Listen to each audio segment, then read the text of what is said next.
Hi there!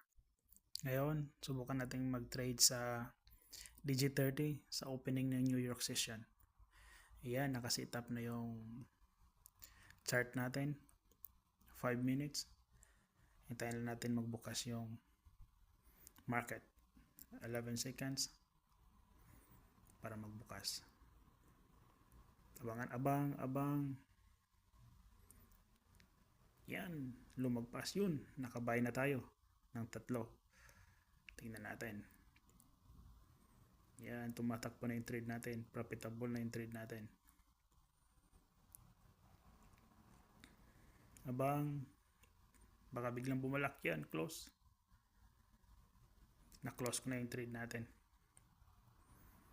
Yan, abang muna tayo. Bibili pa tayo. Kukuha pa tayo saglit. Ito guys, scalping lang to. Kurot-kurot lang tayo sa market. Ang target ko everyday sa linggo na to is $50 per day. Yan, nagkaroon ako ng 46 sa araw na to. Bumili pa ako dyan. Nag-buy pa ako dyan sa Digi30.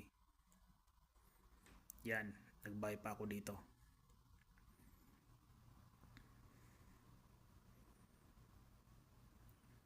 Yan na, nakabuy na ako dalawang buy yan. Tapos na-close ko na yan, 47 US dollar yung profit natin sa ngayong araw na to.